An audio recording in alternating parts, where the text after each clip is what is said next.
Olá, amigos e amigas que acompanham o canal do Luiz Ademar, grande abraço a todos. Estou falando na terça-feira, dia 12 de julho, agora pela manhã, logo após o término da 16ª rodada do Campeonato Brasileiro, a Série A, o Brasileirão.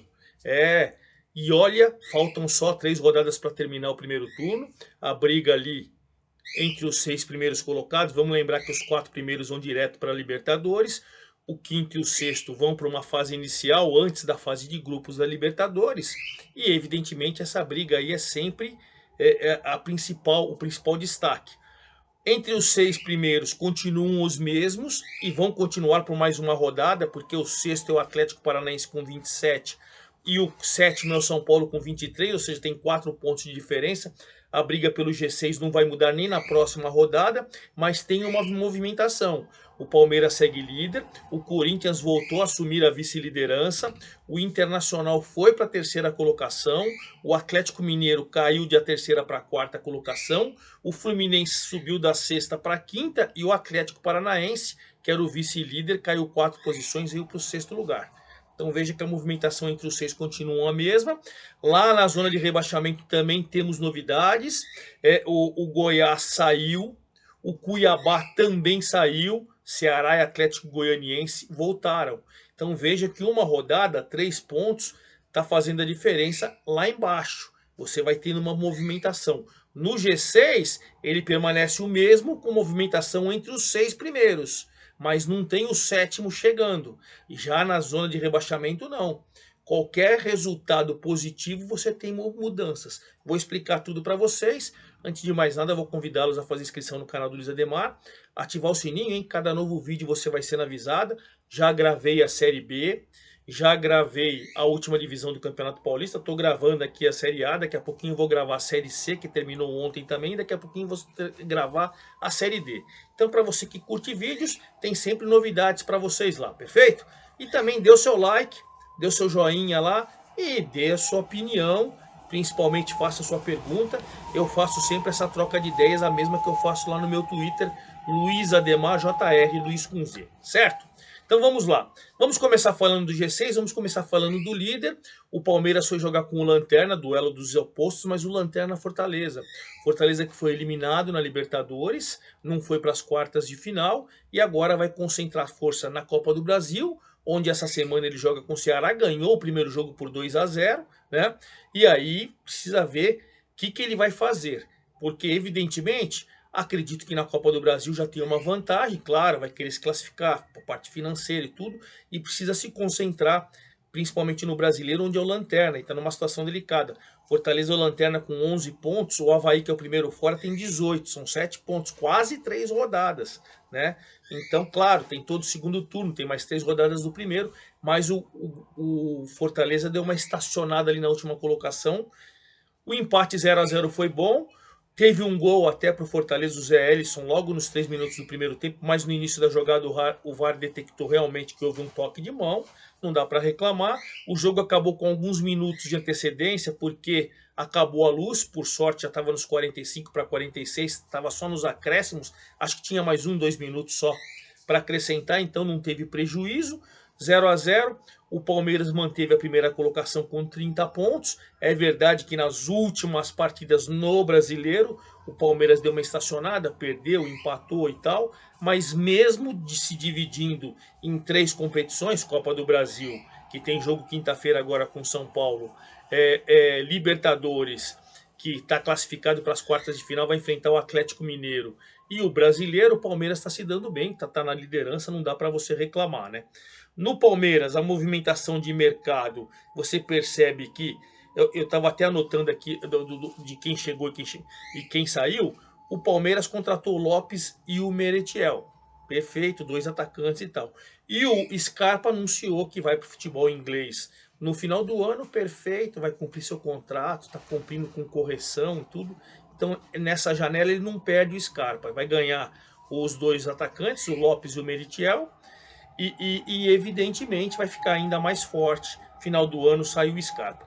No Fortaleza, o Pikachu está indo para o Japão, é uma baixa significativa. O Renato Kaiser, que estava em litígio, estava sendo aproveitado, então foi para a Coreia. Chegou lá o Emanuel, um argentino, o Emanuel Brits, que é da Defensa e Justiça, e ele veio, ele é zagueiro, lateral direito, enfim, essa é a movimentação que vai ter na janela aí para o Fortaleza, pelo menos em princípio. Fortaleza continua na lanterna, 20º com 11 pontos, Palmeiras continua na liderança com 30 pontos. Quem cresceu muito de produção na rodada foi o Corinthians. O Corinthians, que era o quarto colocado, foi para a vice-liderança vencendo o Flamengo por 1-0.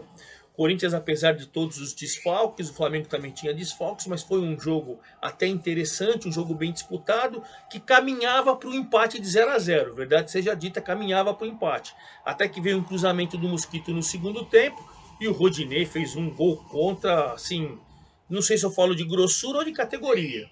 Grossura porque ele dá uma chapada na bola para dentro do gol, e categoria porque se fosse atacante só dava um tapa na bola e fazia um golaço. Mas brincadeiras à parte, essa vitória foi interessantíssima para a rodada para o Corinthians, ganhou 2 posições, foi a 29 e tem um só atrás do Palmeiras, ou seja, brigando diretamente pelo título. O Flamengo deu aquela queda, ele era o 8º colocado, foi para a 9ª com 21 pontos. Semana de Copa do Brasil, importante para o Flamengo, né? O Flamengo ganhou, perdeu o primeiro jogo para o Atlético Mineiro por 2-1 e agora vai jogar em casa. Então, semana importante para a Copa do Brasil. Para o Corinthians, que deu uma atropelada no Santos lá 4-0, vai jogar na Vila só para cumprir tabela, está classificado para as quartas de final. Claro, claro, claro. No Campeonato Brasileiro, a situação também é tranquila. Vamos falar do Internacional, que jogou ontem à noite. Ontem à noite com o América, jogo difícil, o América marcou, jogou atrás, tirou os espaços do Inter e nada do Inter, até que aos 49 minutos o Moisés fez 1-0, foi no VAR, nossa, uma demora terrível, 3, 4 minutos no VAR, eu a olho nu percebi que tinha sido gol normal, mas aí foram ver se tinha toque, se tinha um toque para deixar impedido o Moisés ficou com os braços levantados, rezando, até que o VAR falou, pode festejar, sua reza foi brava. E olha, o Internacional acabou ganhando aos 49 minutos do segundo tempo do América. O resultado foi sensacional para o Inter, que ganhou 2 posições. Ele era o 5º, agora foi para o 3º, ou seja, entrou no G4. Entrou na Libertadores direto, com 28 pontos, 2 a menos que o líder, ou seja, entrou também na briga pelo título. Sensacional. E para o América, não entrou na zona de rebaixamento, mas ele caiu 2 posições, agora é o 15º com 18 pontos, os mesmos 18 do Ceará que está na zona do rebaixamento. A América do Mancini tem que tomar cuidado aí, certo? Essa é a situação. E fechando o G4 é o Galo, o Atlético Mineiro, que jogou com o São Paulo. Jogo muito bom, hein? São Paulo tinha 14 desfalques. Aí, no início da partida, perdeu o Reinaldo. Ou seja, com 15, 16 desfalques, eu não lembro se é 14 ou 15, enfim. Mas com tantos desfalques, a molecada do São Paulo deu um trabalho violento para o Atlético. O empate foi merecido, o Hulk reclamou de um pênalti inexistente do Miranda, inexistente, foi na bola. Aliás, o Atlético Mineiro, que tem um grande time, e na movimentação do mercado ali, trouxe o Allan Kardec, o Pedrinho, o Pavon, vai ficar ainda mais forte, tem que parar de complexo de coitadinho. Toda hora o Hulk, ai, bate em mim que sou fortinho, e bate não sei o que, para com isso.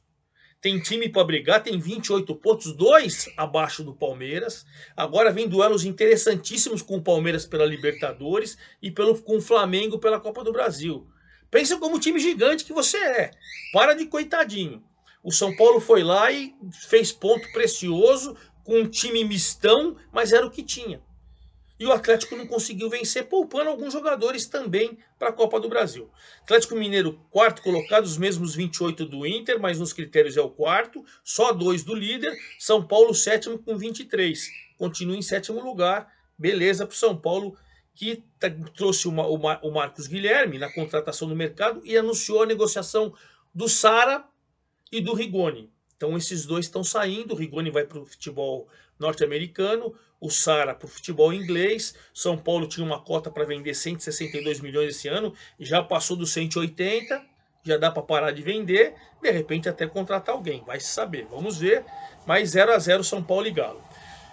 5º colocado é o Fluminense crescendo na despedida do Fred, o Fred abandonou o futebol e tal, e fez uma despedida em grande estilo, ganhou do Ceará por 2-1, né? O Cano virou artilheiro isolado do competição, fez mais um, né? Ele foi a 10, o Caleri ficou com 9, Caleri deu aquela estacionada com 9, o Cano vem crescendo. Matheus Martins fez o segundo gol e o Luiz Otávio descontou para o Ceará. Com o resultado, o Ceará foi para a zona do rebaixamento, 17º com 18, voltou para lá, né? E o Fluminense, na situação que o Fluminense com essa vitória, ele subiu uma posição de sexto para quinto e tem 27 pontos e está ali dentro do G6, vem crescendo de produção com o Fernando Diniz, a situação é muito tranquila, né? Então vamos ver aí qual que é a situação. E para o Ceará preocupante, hein? Ceará e Fortaleza dentro da zona do rebaixamento, né? Então vamos ver como que fica essa situação, e aí a gente vai acompanhando rodada a rodada. Fechando o G6, eu vou falar para vocês do Atlético Paranaense, que nesta rodada acabou perdendo. O Atlético Paranaense e deu aquela jogou com o Goiás. O Goiás estava na zona do rebaixamento, ganhou por 2-1, gol do Pedro Raul e do Nicolas. Aliás, o Pedro Raul fez mais um gol, foi a 8, ou seja, o Cano tem 10, Caleri tem 9, Pedro Raul tem 8. Está brigando pela artilharia do campeonato, ajudando muito o Goiás. O Terans descontrou para o Atlético. Moral da história, o Atlético era vice-líder, caiu para a 6ª colocação e o Goiás estava na zona do rebaixamento. Dá uma olhada, de 17º ele foi para 12, subiu 5 posições e agora tem 20 pontos na 12ª colocação. Olha como a vitória lá embaixo está sendo decisiva, hein? Uma rodada muda muita coisa. E para o Atlético ele continua no G6, mas caiu para a 6ª colocação, perdeu 4 posições. São Paulo, eu falei para vocês, é o 7º, o 8º agora é o Santos. O Santos ganhou do Atlético Goianiense por 1-0, gol do Lucas Barbosa, tinha demitido o Bustos, foi eliminado da Sul-Americana por um time venezuelano, né? E o trabalho do Bustos realmente era horroroso. Era horroroso, caiu. O Marcelo Fernandes, mais uma vez, foi o interino, ele é o auxiliar permanente do grupo. Com o gol do Lucas Barbosa, fez 1-0. Santos subiu 2 posições, foi 8º com 22, um a menos que São Paulo, que é o 7º. Ainda um pouco distante do G6, mas já está crescendo de produção. E com a derrota, o Atlético Goianiense voltou para a zona do rebaixamento, 18º com 17 pontos. Então você vê que uma derrota e uma vitória muda, né? O Flamengo é o 9º com 21, perdeu do Corinthians, falei para vocês. O Botafogo perdeu do Cuiabá e caiu para a 9ª posição com 21 pontos. O Cuiabá, que venceu por 2-0, gols do Alisson e do André Luiz, saiu da zona de rebaixamento. Veja, o Cuiabá era o 18º colocado. Com a vitória, ele foi para o 13º, subiu 5 posições. Foi para a 13ª com 19 pontos. Você vê, o Goiás foi para 20, foi para 12º, o Cuiabá foi para 13º com 19. Os dois venceram na rodada, saíram da zona do rebaixamento e aí empurraram o Ceará e o Atlético Goianiense. Botafogo perdeu uma posição, só é o 10º com 21, mas o Cuiabá subiu 5 e é o 13º. Sensacional, né? Quem na rodada também venceu e na verdade não venceu, goleou, foi o Bragantino. Fez 4-0 no Avaí, jogando em casa. Detalhe que os 4 gols foram no segundo tempo. Luan Cândido, Elinho, Alejandro e Praxedes. Um atropelamento, já não merecia no primeiro tempo, mas o Avaí na retranca segurou. Mas aí o Bragantino desandou, subiu 3 posições, foi para a 11ª colocação com 21 pontos, 6 ainda do G6, mas tem time para brigar. Tem time para brigar. E apesar desse atropelamento, o Avaí está em 16º com os mesmos 18 do Ceará, mas nos critérios ele está dentro ainda, quer dizer, dentro dos 16 primeiros, né? Fora da zona do rebaixamento, mas tem que tomar muito cuidado o Avaí, né? E aí, nessa situação, o Juventude, que estava vencendo por 2-0 o Curitiba no final de semana, primeiro tempo, né? Com Paulo Henrique e Ricardo Goulart. O Ricardo Bueno, o Ricardo Goulart está saindo do Santos. Fez 2-0. No segundo tempo, o Bahia com o Léo Gamalho e o Adriano Martins empatou. Bom, o Coxa, com 19 pontos, caiu 2 posições ao 14º e o Juventude seguiu na zona do rebaixamento na 19ª colocação. Continua lá com 12 pontos, 6 de sair. Então a situação do Juventude e do Fortaleza, apesar da gente ainda faltar 3 rodadas para terminar o primeiro turno, depois 19 do segundo, eles não saem dessas posições. Tem que tomar muito cuidado porque realmente a situação é complicada. Então é isso aí, Palmeiras primeiro, Corinthians segundo, Inter terceiro, Galo quarto, Fluminense quinto e Atlético Paranaense sexto, é o G6. Aí a gente tem na zona de Sul-Americana, São Paulo sétimo, Santos oitavo, Flamengo nono, Botafogo décimo, Bragantino 11º e o 12º Goiás, zona de Sul-Americana. Em zona nenhuma, Cuiabá, Coxa, América e Avaí mais fora da zona do rebaixamento. E o Ceará voltando para a zona do rebaixamento, Atlético de Goianiense voltando para a zona do rebaixamento. E o Juventude que não sai da 19ª colocação e o Fortaleza que não sai da 20ª colocação. Vamos falar rapidamente então da rodada do final de semana, só final de semana, esse agora é meio de semana de Copa do Brasil. Sábado, Atlético Paranaense e Inter, duelo de G6, jogo importantíssimo, duelo de G6. Sábado é 16h30 esse jogo. 16h30 também Atlético Goianiense e Fortaleza, duelo de zona de rebaixamento, duas equipes de zona do rebaixamento. No sábado, 19 horas, Flamengo e Palmeiras, duelo de G6. E inclusive o Flamengo, G6 não, né? O Palmeiras é líder e o Flamengo ambiciona o G6. Então é um jogo importante, mas que provavelmente os dois times que estão com semana decisiva aí de Copa do Brasil, sei lá se vão jogar com força máxima, mas é jogão, Flamengo e Palmeiras. O Flamengo ambicionando o G6. Nessa rodada não dá para entrar. E o Palmeiras defendendo a liderança. Sábado ainda, Avaí e Santos, dois times, né? O Avaí numa situação complicada lá embaixo e o Santos querendo encostar no G6, 19 horas esse do sábado. E aí fechamos a rodada às 21 horas de sábado, o Ceará enfrentando o Corinthians. Ceará entrou na zona de rebaixamento. O Corinthians ambicionando a liderança. Jogão também, hein? Flamengo e Palmeiras no sábado, Ceará e Corinthians no sábado, jogão. Aí no domingo nós temos pela manhã Juventude e Goiás, Juventude na zona do rebaixamento e o Goiás acabou de sair. Jogo importante para a parte de baixo. Pois São Paulo e Fluminense. O Fluminense é o quinto com 27, São Paulo é o sétimo com 23. Se vencer, ele cola de vez. O Fluminense, se vencer, desgarra. Jogo também importantíssimo, domingo, 16 horas. 18 horas de domingo, Botafogo e Atlético Mineiro.